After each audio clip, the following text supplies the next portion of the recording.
Good morning friends. मैं एक शराबी हूँ, मेरा नाम विमल है। हाय विमल जी। हाय हाय।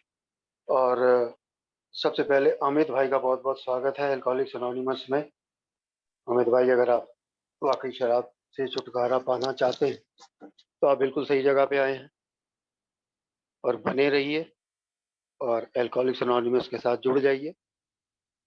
और अगर आप पूरी इच्छा के साथ जुड़ेंगे तो आपको ज़रूर फायदा होगा, जैसा मुझे और इस मीटिंग से जुड़े हुए अन्य मेंबर्स को भी हुआ है। और वो आज सोबर होके इस मीटिंग में बैठे हैं तो आपको भी बहुत फायदा हो। कृष्णा भाई को भी 1 साल पूरा करने की बहुत बहुत बधाई है और बहुत ही अच्छा लगता है पहला साल पूरा करके। पहले साल का बेसब्री से इंतजार रहता है। तो बहुत बहुत बधाई है कृष्णा भाई को भी। और बहुत बहुत बधाई है न्यू कमर सनराइज मीटिंग को भी कि उन्होंने ये 12 परंपराओं की जो सीरीज ऑर्गेनाइज की है। ये बहुत ही अच्छी, मैंने हर सेशन सुना है और ये बहुत ही अच्छा रहा है। ये जो प्रोग्राम रहा है पूरा, हमने 11 अलग अलग स्पीकर्स को सुना और 11 अलग अलग स्पीकर्स ने 11 अलग अलग परंपराओं के बारे में हमें जानकारी दी। पता चला परंपराएं कैसे बनी, क्या महत्व है परंपराओं का, कैसे काम करती हैं ट्रेडिशंस। तो काफ़ी ज़्यादा जानकारी मिली। पर अब हम पहुंच गए हैं आखिरी पड़ाव पे, यानी कि 12वीं परंपरा पे।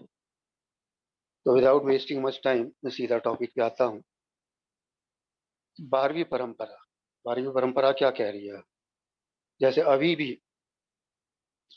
ये शेयरिंग शुरू होने से पहले 12 परंपराएं पढ़ी गई थी, तो 12वीं परंपरा बताई गई थी। Anonymity is the spiritual foundation of all our traditions, ever reminding us to place principles before personalities.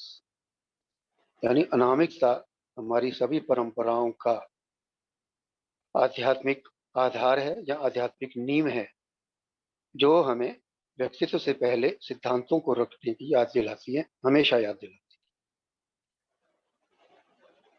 तो अब इसको मैं 2 हिस्सों में लूंगा। पहला हिस्सा है कि अनामिकता जो है, anonymity is the spiritual foundation of all our traditions, हमारी सभी परंपराओं का आध्यात्मिक आधार या परंपराओं की आध्यात्मिक नींव है।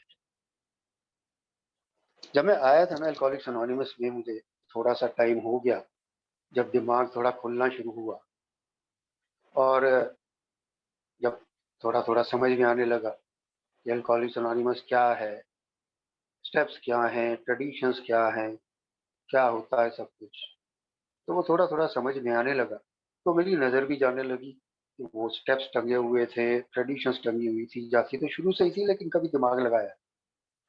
लेकिन जब वो दिमाग खुला, जब सुनाई पड़ने लगा कमरों में भी मेंबर से, स्टेप्स समझ आ ही गए थे क्योंकि वो स्पॉन्सर ने बता दिया था स्टेप्स करने ही। लेकिन ट्रेडिशंस के बारे में सुन सुन के थोड़ा सा, और फिर मैं ऐसे ग्रुप में जाता था कि मैं हफ्ते में 1 दिन ट्रेडिशंस भी पढ़ी जाती। तो वो धीरे धीरे ध्यान आकर्षित होने लगा ट्रेडिशंस की तरफ। और जब मैं ट्रेडिशंस को देखता था तो मैं हमेशा एक चीज से कंफ्यूज होता कि 11वीं ट्रेडिशन में भी एनोनिमिटी की बात की गई है, 12वीं ट्रेडिशन में भी एनोनिमिटी की बात की गई। एक के पूरे प्रोग्राम में किसी भी चीज के बारे में 2 बार बात नहीं की गई, तो किसी भी और चीज के बारे में 2 बार बात नहीं की गई है। लेकिन किसी भी चीज के बारे में 2 बार बात नहीं की गई, लेकिन ये एनोनिमिटी के बारे में 2 बार क्यों बात की? 11वीं ट्रेडिशन में भी एनोनिमिटी की बात की गई, 12वीं ट्रेडिशन में भी एनोनिमिटी की बात की। तो ये मुझे कंफ्यूजन रहता। लेकिन वो जैसे जैसे धीरे धीरे और लिटरेचर पढ़ा और शेयरिंग सुनी और जानकारी प्राप्त हुई, तब फर्क समझ में आया कि 11वीं ट्रेडिशन में जिस एनोनिमिटी की बात की गई है वो अलग है और 12वीं ट्रेडिशन में जिस एनोनिमिटी की बात की गई वो अलग। अब सबसे पहले तो ये समझने की जरूरत है कि एनोनिमिटी होती क्या है। और इसका डिक्शनरी मीनिंग देखें तो इसको कहेंगे गुमनामी, अनामिकता। यानी कि जिसका कोई अता पता ना हो, जिसकी कोई पहचान ना पता। अब कहीं कोई एक्सीडेंट हो जाता है, रोड साइड से कोई फोन कर देता पुलिस को कि जी फलां जगह एक्सीडेंट हो गया, आप पहुंच जाओ। और पुलिस वाला उससे पूछता है आप कौन बोल रहे हो, वो जवाब नहीं देता, फोन काट देता। तो उसको बोला जाता है जी एनोनिमस कॉलर। एनोनिमस कॉलर ने फोन किया है। या कोई लेटर आता है, उसे भेजने वाले का नाम पता नहीं होता, तो उसे एनोनिमस लेटर बोला जाता है, गुमनाम, जिसकी पहचान नहीं। 11वीं परंपरा में जो मुझे एनोनिमिटी की बात की गई, वो इसी गुमनामी की बात की गई कि मुझे गुमनाम रहना। अब 12वीं ट्रेडिशन में जो एनोनिमिटी की बात कर रहा है, तो फर्क ये है कि 11वीं ट्रेडिशन में जब एनोनिमिटी की बात करता है, तो वो मेरी एनोनिमिटी बाहर की दुनिया में, ए से बाहर की दुनिया में मुझे कैसे एनोनिमस रहना है, किस लेवल पे एनोनिमस रहना है, किस हद तक एनोनिमस रहना है बाहर की दुनिया में, वो उसकी बात करता है। ए एनोनिमस नहीं रहेगा बाहर की दुनिया, लेकिन एज ए इंडिविजुअल मेंबर मुझे किस तरह से बाहर की दुनिया में एनोनिमस रहना है, वो उस एनोनिमिटी की बात। लेकिन 12वीं परंपरा में जब एनोनिमिटी की बात होती है, तो उसका बिल्कुल अलग नहीं। वो ए के भीतर मेरी एनोनिमिटी से की बात करता है। अभी सुनने में बड़ा अजीब लगेगा कि ए के भीतर कैसे मैं एनोनिमस रह सकता हूँ।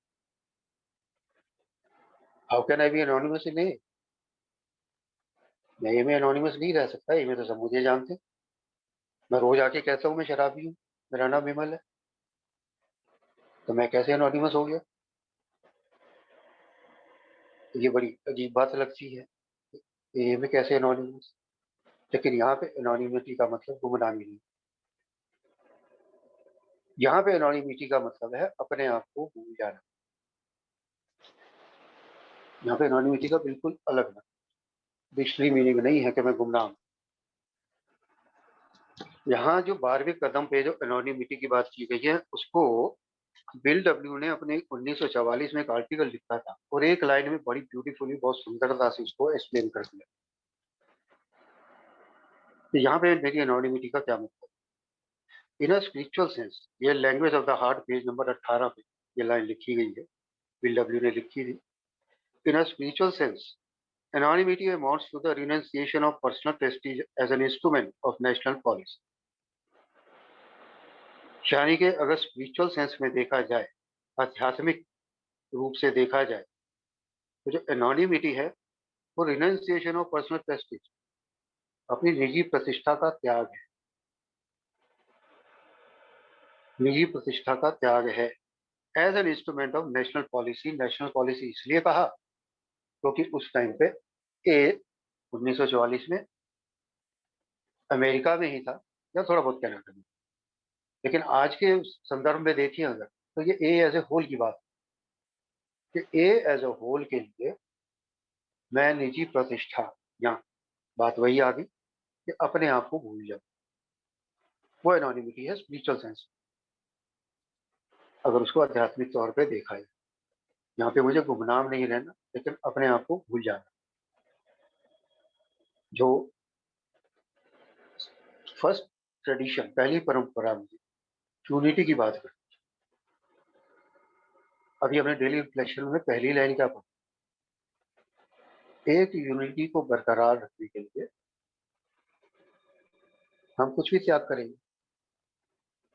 हम हर वो त्याग करेंगे जो एक ही एकता को बनाए रखने के लिए जरूरी है। यही चीज वो यहाँ पे कह रहा, बिल्कुल वही चीज वो यहाँ पे कह रहा है।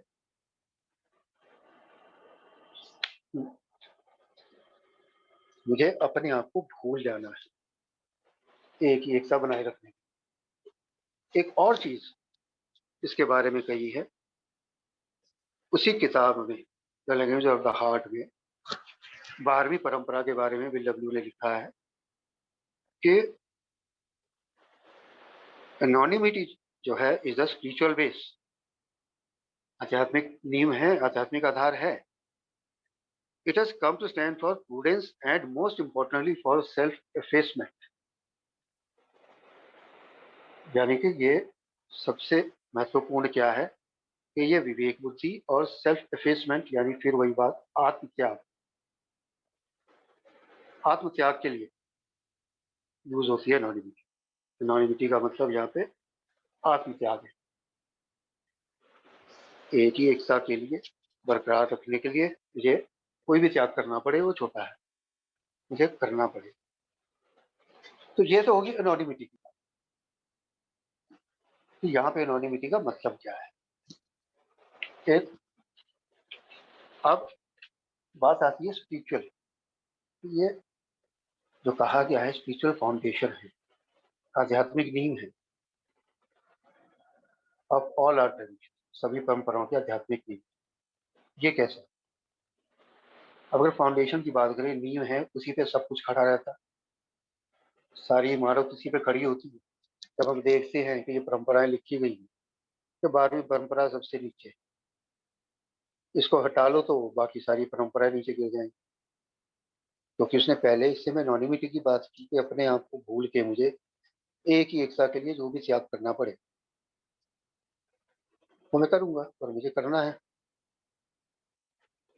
तो अगर मैं वो चीज को हटा लूंगा तो बाकी सारी परंपराएं जो है ना वो बेकार हो जाएंगी। जब हम 12 कदमों की बात करते हैं, हम 12 स्टेप्स करते हैं, तो 12वां कदम हमें क्या कहता है कि जिस स्पिरिचुअल अवेकनिंग हो गई, अब इसको प्रैक्टिस करो, अपनी सारी जिंदगी में लागू करो। अगर मैं वो 12वां कदम प्रैक्टिस ना करूं तो बाकी 11 कदमों का क्या मैं किसी काम के नहीं? क्योंकि 12वां कदम तो कह रहे हैं ना, ये सारे कदम प्रैक्टिस करने। तो अगर मैं 12वां कदम नहीं कर रहा तो बाकी 11 कदमों का कोई महत्व ही नहीं, कोई इंपॉर्टेंस नहीं है, कोई उसका वैल्यू ही नहीं। तो 12वां कदम हटा लूं तो बाकी 11 कदम हवा में लटकते रहेंगे, वो मेरे किसी काम के नहीं, क्योंकि मैं प्रैक्टिस नहीं कर रहा। सबसे इंपॉर्टेंट तो प्रैक्टिस करना है ना।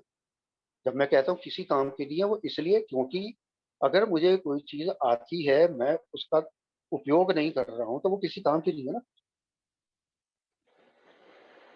मैंने गाड़ी चलानी सीख ली लेकिन मैंने कभी गाड़ी चलाई नहीं, तो वो सीखा हुआ किस काम? तो सिमिलरली जब मैं ये 12वीं ट्रेडिशन को जब देखता हूँ, तो मैं ये आधार को अगर नहीं रखता हूँ मजबूत, तो बाकी 11 ट्रेडिशंस की वैल्यू खत्म हो जाती है। और स्टेप्स मुझे क्या सिखाते हैं?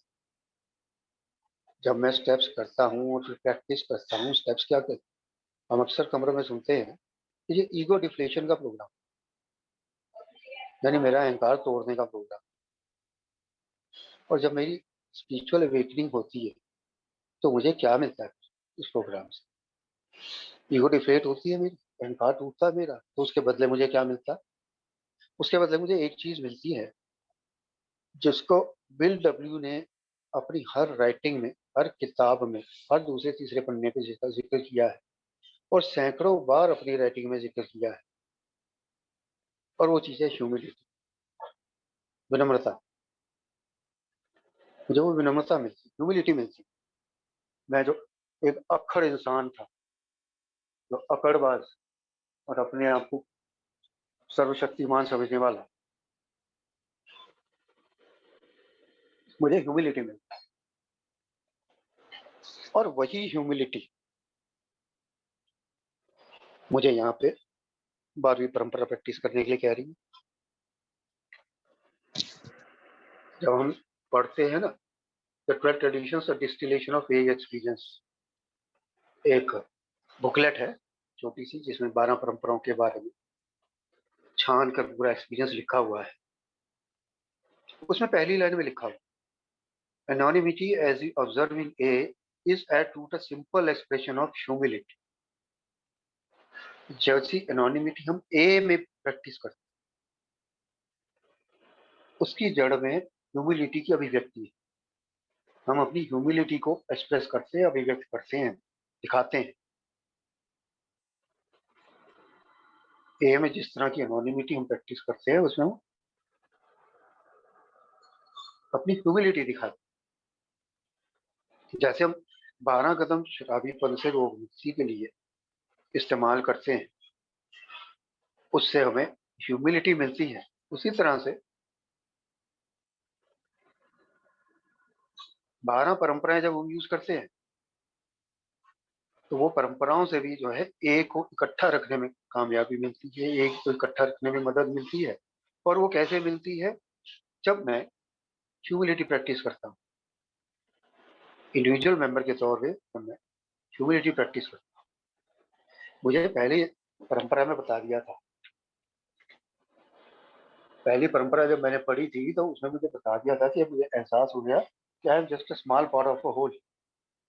मैं एक बहुत बड़े संपूर्ण का एक छोटा सा हिस्सा, यानी कि मैं एक समुद्र की एक छोटी सी बूंद। इतनी बड़ी दुनिया में मेरा क्या अस्तित्व है, मेरा क्या मूल है? जैसे समुद्र में एक बूंद का हो। ए भी एक समुद्र है और मैं भी उसमें एक छोटी सी बूंद हूँ। कभी भी बूंद का समुद्र नहीं कहा जाता, समुद्र की बूंद कहा जाता है।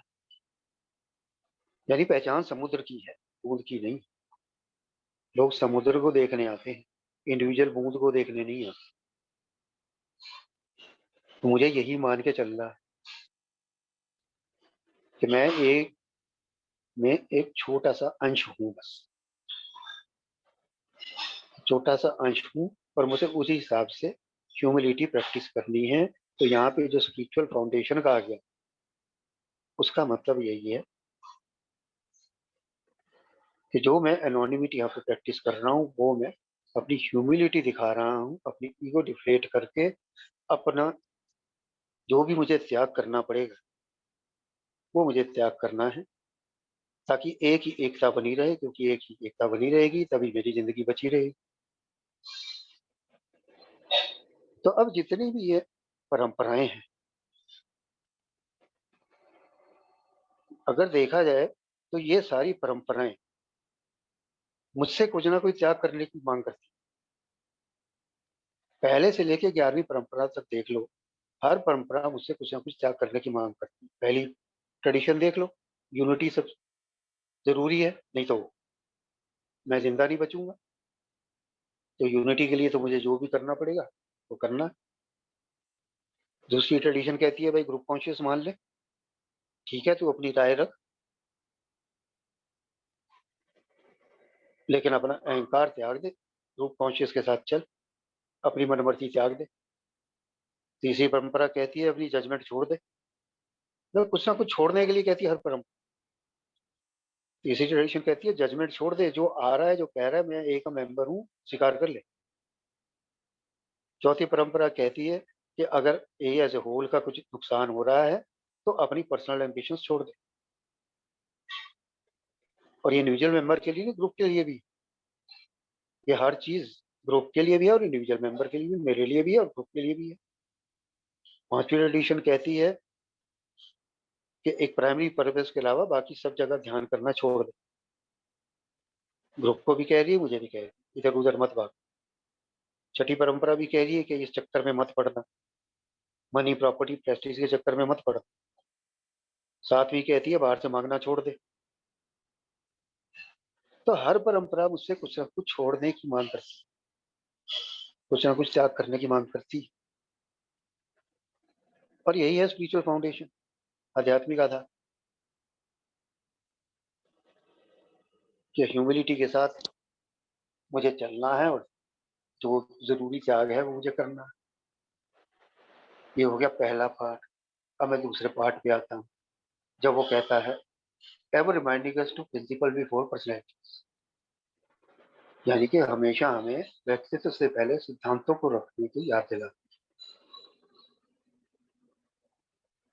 अब अगर व्यक्तित्व और सिद्धांत में क्या फर्क? व्यक्तित्व कोई किसी व्यक्ति का होता है, व्यक्तित्व किसी व्यक्ति का होता है, पर्सनैलिटी किसी पर्सन की होती है। और प्रिंसिपल्स, प्रिंसिपल्स तो जो है वो किसी इंडिविजुअल के नहीं होते। प्रिंसिपल तो जनरल एक आचरण का तरीका होता है जो इंडिविजुअल पे है कि वो उसको अपनाए या ना अपनाए। सिद्धांत जो होते हैं वो एक व्यवहार का, एक आचरण का तरीका होते हैं। वे ऑफ कंडक्ट, मैं किस तरह से आचरण करता हूँ, वो प्रिंसिपल्स होते हैं, सिद्धांत होते हैं। तो प्रिंसिपल्स बिफोर पर्सनैलिटीज की बात अगर करें, पहली जो ट्रेडिशंस की सबसे पहली लाइन है, ट्रेडिशन शुरू कहाँ से होती है? Our common welfare comes first, हमारा सामूहिक कल्याण सबसे पहले है। और आखिरी लाइन कहती है प्लेस प्रिंसिपल्स बिफोर पर्सनैलिटीज। अब दोनों में कितना गहरा ताल्लुक है।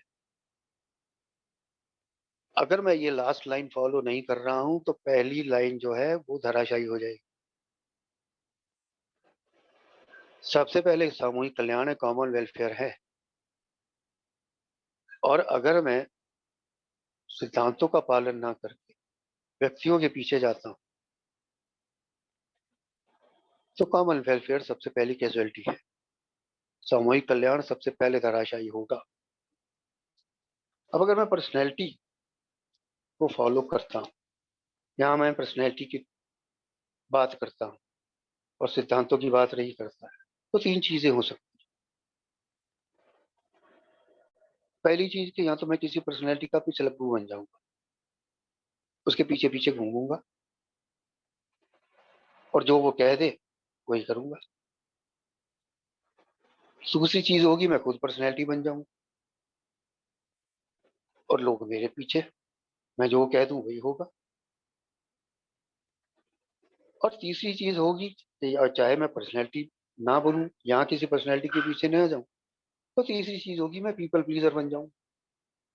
अगर मैं सिद्धांतों का पालन नहीं कर रहा तो मैं पीपल प्लीजर बन जाऊंगा, लोगों को खुश करने में लगा रहूंगा, सबकी हाँ में हाँ, सबकी हाँ में हाँ, किसी को नाराज नहीं करना।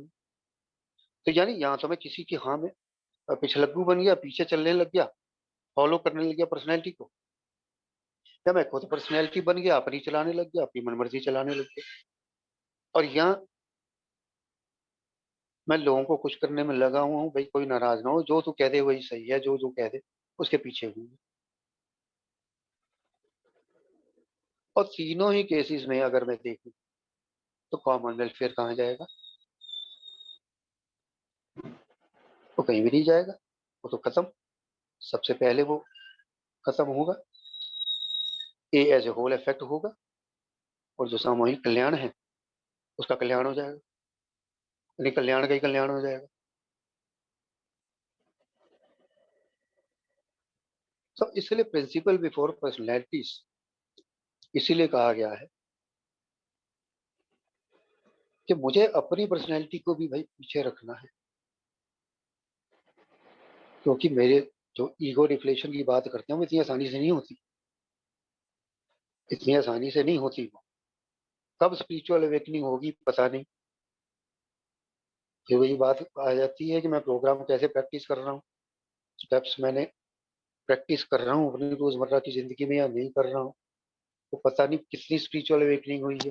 प्रोमिसेस कहते हैं ना, समटाइम्स क्विकली समटाइम्स स्लोली, कभी जल्दी से कभी धीरे से। तो वो स्पिरिचुअल अवेकनिंग भी कभी जल्दी हो जाती, कभी देरी से होती, और किस हद तक होती है पता नहीं।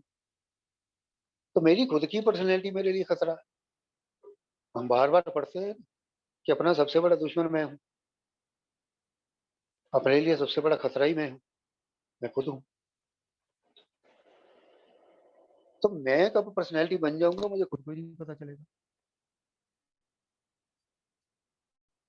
मैं कब पर्सनैलिटी बन जाऊंगा मुझे खुद ही नहीं पता चलेगा। तो चारों तरफ मैं हूँ और तो कोई है ही नहीं। तो मुझे उस चीज से बचना है, और वो कैसे बचूंगा? जब मैं पहला पार्ट सही तरीके से करूंगा,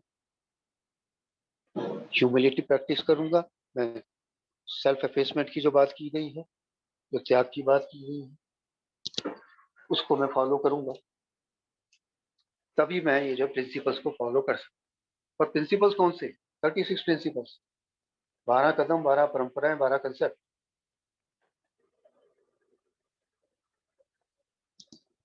लोगों के पीछे चल चल के यहाँ खुद पर्सनैलिटी बन के, मेरा अपना एक्सपीरियंस है, मैंने बहुत देख लिया। लेकिन प्रिंसिपल से चल के जब मैं 12 कदम एक्चुअल में प्रैक्टिस करता हूँ, तो मुझे पता लग जाता है मेरी ज़िंदगी में क्या बदलाव हो रहा है और बेहतर ही बदलाव हो रहा है। तो वही चीज़ मुझे यहाँ पे लानी है। जब मैं कैरेक्टर डिफेक्ट्स की बात करता हूँ छठे सातवें में, कैरेक्टर डिफेक्ट हटा लो तो पीपल प्लीजिंग भी मेरा कैरेक्टर डिफेक्ट है और ईगो तो मेरा सबसे बड़ा कैरेक्टर डिफेक्ट। तो इस चीज़ को फॉलो करने के लिए, प्रिंसिपल जो पर्सनैलिटी को फॉलो करने के लिए मैं स्टेप प्रैक्टिस करने बहुत ज़रूरी है।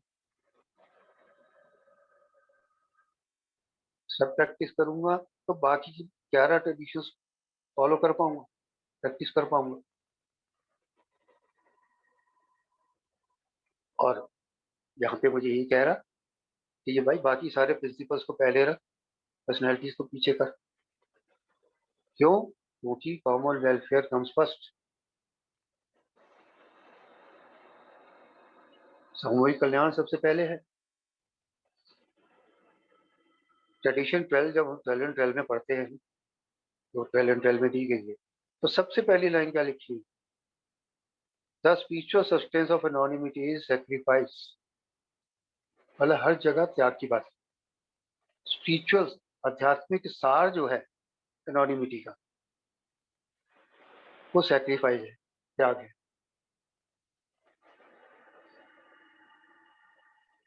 तो मोटे तौर पे जो बारहवीं परंपरा मुझे कहना चाहती है, वो यही कहना चाहती है कि मुझे एक एकता बनाए रखने के लिए, शराबियों के सामूहिक कल्याण के लिए जो भी त्याग करना पड़े, जो भी सेक्रीफाइस करना पड़े, ह्यूमिलिटी से मैं उसे करूं, खुद को भूल के।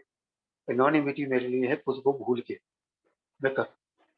जब प्रिंसिपल बिफोर पर्सनैलिटीज की बात हो रही है, एक हिस्ट्री में 3 ऐसे बड़े बड़े एग्जाम्पल हैं, उदाहरण हैं, जो मैं यहाँ जरूर देना चाहूंगा, जो ए के फाउंडर्स ने सेट किए अपने एग्जाम्पल से,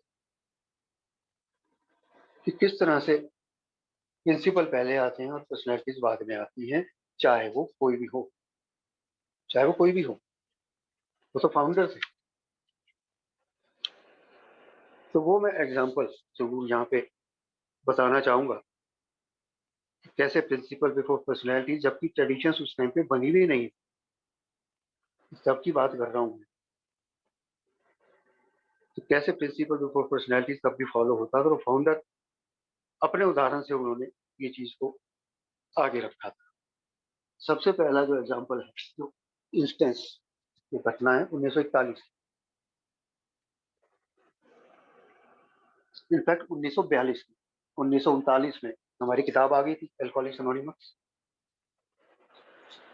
और 1941 में काफी आर्टिकल भी छप गए थे मैगजीन्स में, न्यूज़पेपर्स में, तो इसकी बिक्री काफी होने लग गई थी, अच्छी बिक्री होने लग गई थी।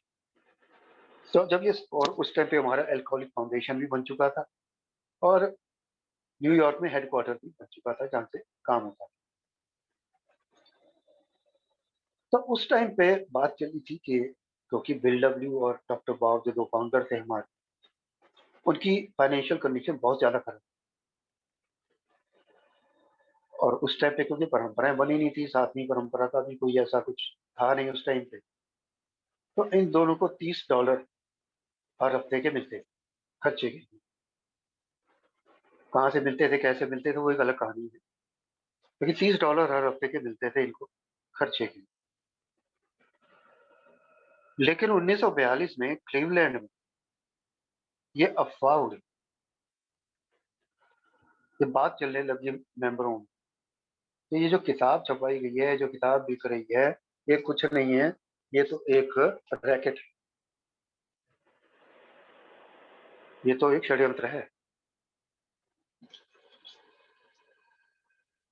तो ये कुछ नहीं है, ये डॉक्टर बॉब और बिल डब्ल्यू मिलकर किताब की बिक्री के पैसे खा रहे हैं। ये 1941 से ही बातें होनी शुरू हो, और ये काफी ज्यादा फैलने लगी क्लीवलैंड में, और ये बिल डब्ल्यू न्यूयॉर्क में होता था, लेकिन इसको पता लगा, क्लियरेंस मेंबर करके होता था, उससे ये मिलता था, तो उससे इसको पता लगा कि ऐसी ऐसी बात हुई।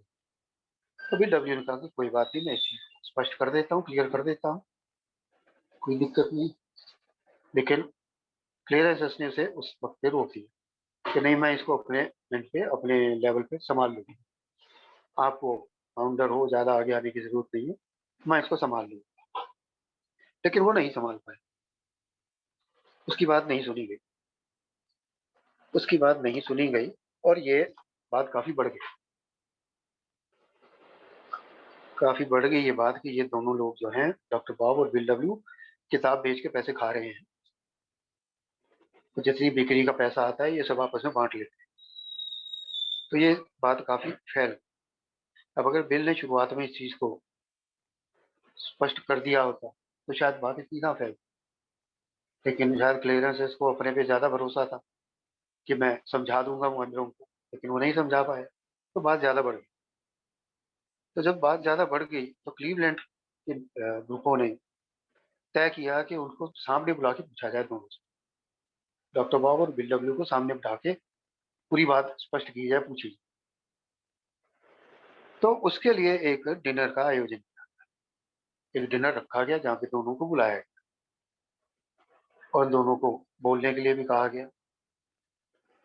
तो खैर, बहुत ज्यादा लोग तो नहीं आए थे, लेकिन ठीक ठाक लोग थे वहां पे डिनर में, और इन दोनों ने भी बोला, अभी उसके बारे में कोई बात नहीं, तो पैसे के बारे में। लेकिन डिनर के बाद में, यानी खाने के बाद में, इन लोगों को अलग कमरे में ले जाया गया दोनों को, और उनको कहा गया कि ये जो क्लीवलैंड के जितने भी ग्रुप हैं, उनके चेयरमैन या सेक्रेटरी हैं, तो उनके साथ एक मीटिंग करनी। और वहां पे एक वकील भी था और एक सर्टिफाइड पब्लिक अकाउंटेंट,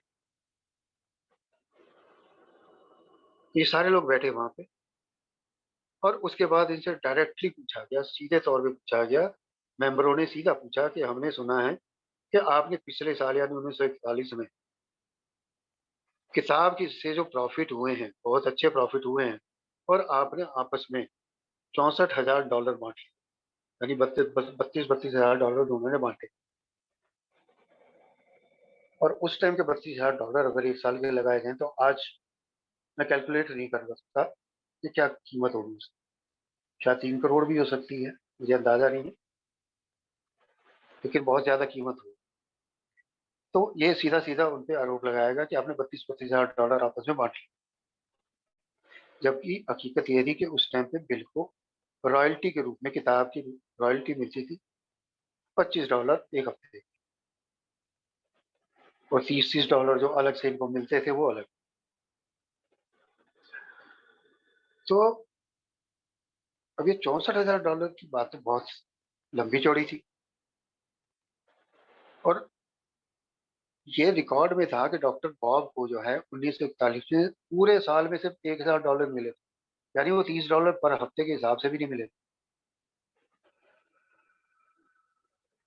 तो एनीवे, जब इनसे ये सवाल पूछा गया, बिल डब्ल्यू से भी पूछा गया कि भाई तुम क्या गड़बड़ घोटाला कर रहे हो, उनको लग रहा था कि किताब की जो बात हो रही है घोटाला है पूरी।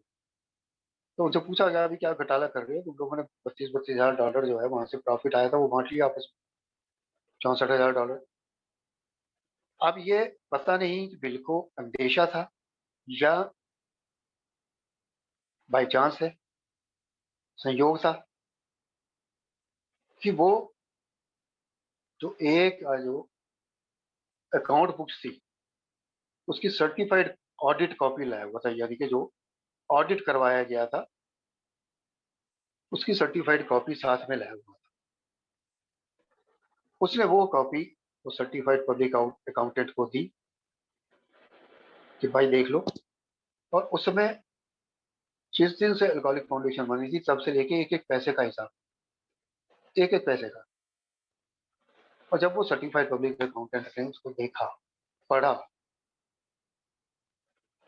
और पढ़ने के बाद उसने सबको बताया कि ये बिल्कुल ठीक है, इन्होंने एक नया पैसा भी इधर उधर नहीं किया है, एक एक पैसे का पाई पाई का हिसाब है इसमें, और सारा पैसा जो है वो फाउंडेशन के लिए खर्च हुआ है, हेडक्वार्टर चलाने के लिए खर्च हुआ है, और इन्होंने उसमें से कोई पैसा नहीं लिया है। वहां पे लोगों को माफी मांगनी पड़ी डॉक्टर बॉब और बिल डब्ल्यू से। अब यहाँ पे अगर बिल डब्ल्यू अपनी पर्सनैलिटी आगे रखता कि मैं फाउंडर, मैं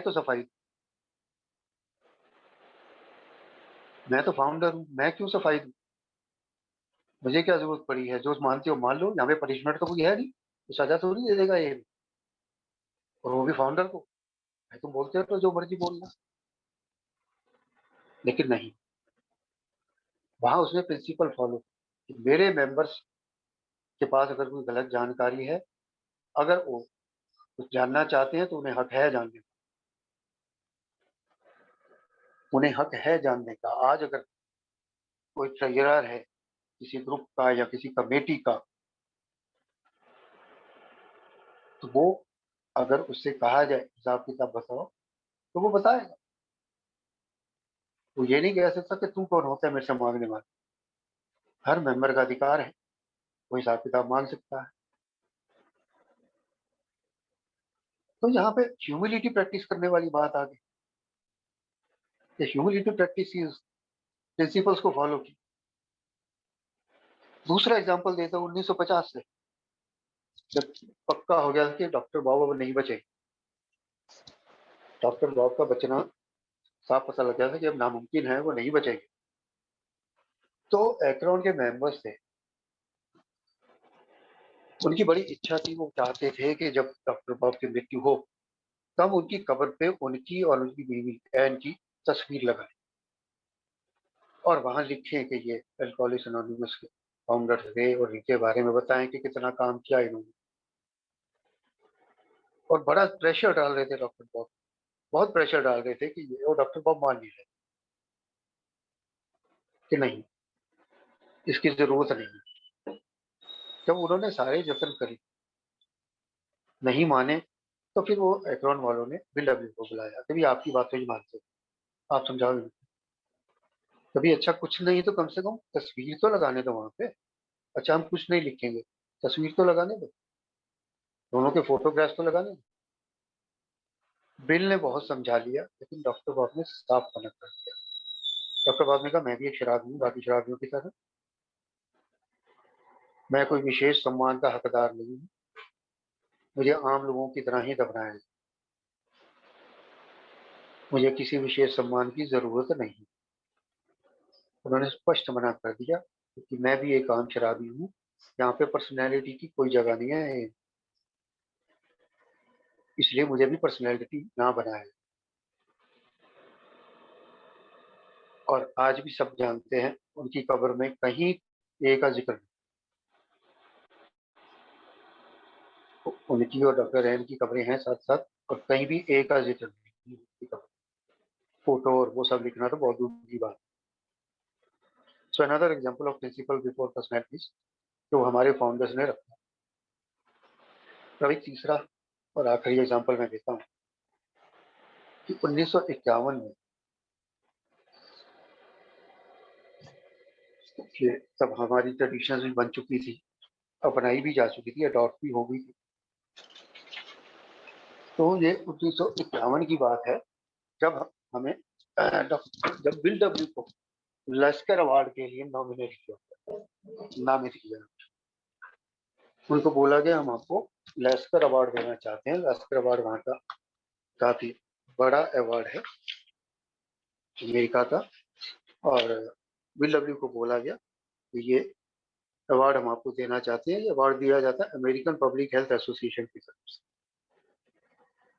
तो ये लश्कर अवार्ड देने के लिए बिल डब्ल्यू को बोला गया।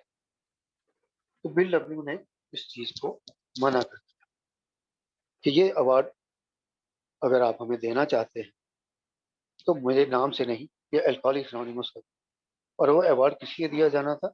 शराबीपन के क्षेत्र में उत्कृष्ट काम के लिए, for wonderful work in field of alcoholism, उसके लिए लश्कर अवार्ड दिया जाना था। लेकिन बिल डब्ल्यू ने साफ मना कर दिया कि अगर आपको अवार्ड देना है तो अल्कोहलिक्स एनोनिमस को दीजिए, मुझे इंडिविजुअली अवार्ड नहीं चाहिए। और बहुत प्रेस्टिजियस अवार्ड है, बहुत सम्मान वाला अवार्ड है, लेकिन बिल डब्ल्यू ने साफ मना कर दिया।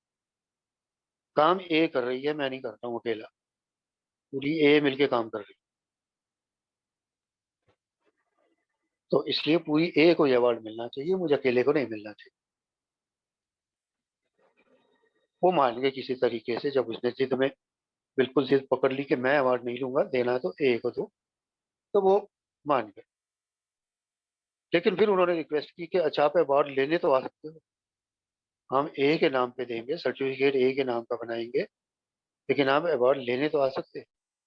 फिर लवली ने वो भी मना कर दिया, मैं अवार्ड लेने भी नहीं आऊंगा।